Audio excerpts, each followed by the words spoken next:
Welcome to Raise Your Hand. If you've ever felt like you're absorbing everyone else's stress like a sponge at a spill party, raise your hand. Or, if you found yourself so tuned into others' feelings that you need a remote to switch off, raise your hand again. Today we're exploring a topic that's very dear to me, mindfulness strategies for burnout, specifically tailored for empaths and highly sensitive women. We'll unpack the essentials of mindfulness, sift through the strategies for managing anxiety, and even explore some hidden gems of practical mindfulness tips. Let's dive in and discover how these tools can help manage the overwhelm that often accompanies high sensitivity. Let me paint you a picture. Imagine you're at the supermarket, your cart is full, but so is every checkout line. You feel the tension rising, the noise buzzing, almost like you're the cart, overloaded and stuck. That was me last Thursday. I was this close to a cereal aisle meltdown. But then, I took a deep breath, and I found my inner checkout line. No cues, no beeping, just a calm exit. That's mindfulness in action, folks. Let's continue. Picture this. A woman, let's call her Sarah, is sitting at her desk, feeling overwhelmed. Sarah is an empath, a highly sensitive woman who feels things deeply, on a level that others may not quite understand. She's not just dealing with her own emotions, but also absorbing the emotional energy of those around her like a sponge. This is both a gift and a curse. On one hand, it allows her to connect with others on a profound level, to truly understand what they are feeling. But on the other hand, it can leave her feeling drained, exhausted, and often overwhelmed.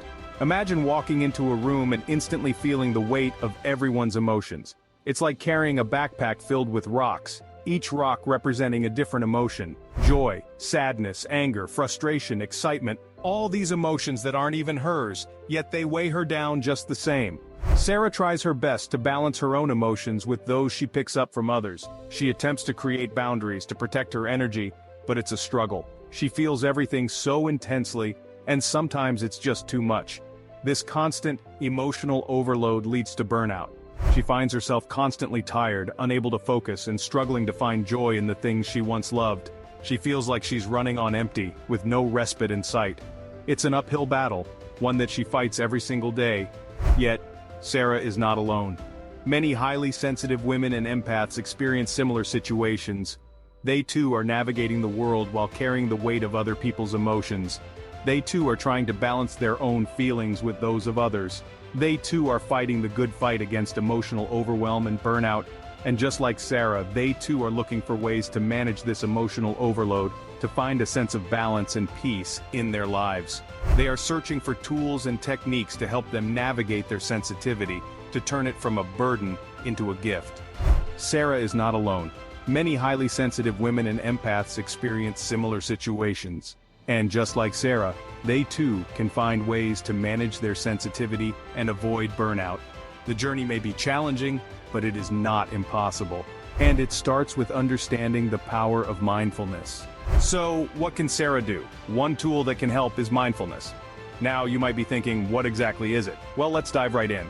Mindfulness, at its core, is a practice rooted in Buddhist meditation. However, it's far from being a religious exclusive. It has found a significant place in modern psychology and is widely recognized for its benefits to mental health. It's about being fully present in the moment and fully engaged in whatever you're doing. It's not about erasing your thoughts or achieving a state of eternal calm. Rather, it's about paying attention to your thoughts, feelings, and sensations without judgment. Imagine you're watching a movie of your life. You're not just the protagonist but also the observer, watching your thoughts and emotions play out without getting swept up in the drama. Now, why is mindfulness relevant to someone like Sarah, or anyone dealing with stress, anxiety, or emotional overwhelm? Well, it helps us manage our emotions more effectively. Think of it as a kind of emotional agility training. Instead of being tossed around by our feelings, mindfulness allows us to observe them as they come and go. We learn to respond rather than react. We learn to recognize an emotion, like anxiety, as it arises, acknowledge it without judgment, and then let it pass without letting it hijack our peace of mind. This doesn't mean we disregard or suppress our emotions. In fact, it's quite the opposite. Mindfulness encourages us to face our feelings head-on, but with a kind of detached compassion. It's like saying, "Hello, anxiety, I see you, I acknowledge you, but you don't control me." And here's the real kicker. Regular practice of this has been linked to reduced stress, improved sleep, and even decreased physical pain. It's like a Swiss Army knife for mental health. In essence, mindfulness is about creating a space between ourselves and our reactions. It's about learning to respond, not react. It's about recognizing that we are not our thoughts or feelings, but the observer of them. And within that space, we find our freedom and our peace. But how can it help with anxiety management, especially for women and empaths? This is a question many of us may have asked ourselves. And the answer lies in the very nature of mindfulness itself. At its core is awareness. It's about being present, being in the moment, and acknowledging our feelings without judgment. Anxiety, on the other hand, is often rooted in the future, in the unknown. It's a fear of what might happen, a fear of what could go wrong. So, when we practice mindfulness, we bring ourselves back to the present, back to the here and now, and in doing so, we can reduce our anxiety. But don't just take my word for it. The science backs this up. A study published in the Journal of Clinical Psychology found that individuals who practiced mindfulness experienced a significant reduction in anxiety symptoms. This is because this helps us recognize and cope with our feelings. Instead of running from our anxiety, we learn to sit with it, to understand it, and ultimately, to let it go. Mindfulness can also help us understand our triggers. For highly sensitive women and empaths, this is particularly important. You see, these individuals often feel emotions more intensely, and they can easily become overwhelmed. But mindfulness can help. By practicing this, they can learn to recognize when they're feeling overwhelmed and take steps to manage their emotions before they become too much. And finally, it can help us develop resilience. It's not about eliminating anxiety altogether. Anxiety is a normal part of life. But mindfulness can help us manage it. It can help us bounce back when we're feeling overwhelmed, and it can help us navigate through life's ups and downs with a little more ease. So, mindfulness can be a powerful tool for managing anxiety and preventing burnout. It's not a magic cure, but it's a step in the right direction, and remember, it's a practice. Some days will be easier than others, but each moment of mindfulness brings us one step closer to a more peaceful, balanced life. Now, you might be wondering, how can I incorporate this practice into my life? Well, the good news is mindfulness is remarkably accessible and doesn't require any fancy equipment or specific location. It's all about bringing your attention to the present moment, and there are many ways to practice this. Firstly, let's talk about breathing exercises. It's as simple as it sounds. Find a quiet place, sit comfortably, close your eyes, and focus on your breath. Feel the air going in and out of your nostrils, the rise and fall of your chest. If your mind starts to wander, gently guide it back to your breath.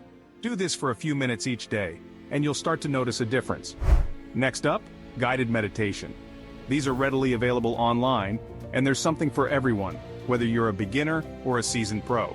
You can choose from a variety of themes like gratitude, compassion, or simply being present.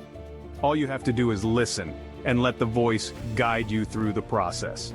Another great practice is mindfulness walks. This involves going for a walk and deliberately paying attention to the environment around you. Notice the sounds, the smells, the colors. Feel the ground under your feet. It's an excellent way to get some exercise while practicing mindfulness. And here's a pro tip: while brushing your teeth, eating your breakfast, or even during your commute. It's about being fully present and engaged in the activity you're doing, rather than letting your mind wander. Now, I want to stress that mindfulness isn't about achieving a state of perpetual bliss or completely ridding your mind of thoughts. That's a common misconception. Instead, it's about becoming aware of your thoughts and feelings without judgment. It's about cultivating a sense of curiosity and kindness towards yourself. Remember, the journey to mindfulness is a personal one. There's no one-size-fits-all approach, and what works for one person might not work for another. So, experiment with these practices, find what resonates with you, and most importantly, be patient with yourself. The goal is not to empty your mind, but to become aware of your thoughts and feelings. So, we've talked about Sarah's story, the concept of mindfulness, and how it can help manage anxiety. It's a journey, a transformative tool that can bring about immense change. It's not about eliminating anxiety, but rather learning to navigate it, to understand and accept it. It's about fostering a relationship with your inner world where you can sit with your emotions, not as enemies but as messengers. We've explored the science behind it, examining how mindfulness fosters a state of active, open attention to the present moment. It's like flipping a switch in your brain, swapping out the autopilot with conscious, deliberate thought. It's a way to step back, to observe without judgment, to see things as they truly are, not as we fear or wish them to be. We've also shared some practical tips, From simple breathing exercises to mindfulness meditation, from setting boundaries to energy protection techniques. These are not one-size-fits-all solutions, but rather tools to be customized to your own needs and preferences. Remember, it's not about perfection, it's about progress. But let's be real, practicing mindfulness can be challenging. There can be resistance, discomfort, even frustration. It's like learning a new language. It requires practice, patience, and perseverance. But the rewards, they're worth it. Lower stress levels, better emotional regulation, increased self-awareness, the list goes on. It's also important to set realistic expectations. Mindfulness isn't a magic pill or a band-aid that will make everything perfect. It's a practice, a lifestyle. It's about learning to ride the waves of life, not stopping the ocean. Now we'd love to hear from you. How do you deal with emotional overwhelm? Have you tried mindfulness? Perhaps you've found a unique way to incorporate it into your daily life, or maybe you've faced challenges that you've managed to overcome. Share your experiences and tips in the comments below.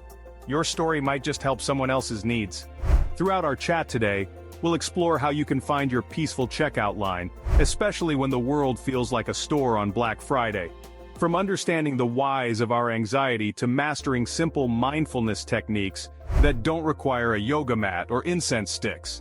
Though hey, if that's your jam, light up that lavender. And here's where you come in. Hit that like button if you've ever wished for a stress-free shopping trip, or just a stress-free day in general. Subscribe for more relatable wellness journeys and share your own stories in the comments below. Have you ever had a mindfulness win in the chaos of your day? Let's chat about it. Together, let's keep raising our hands, not our stress levels.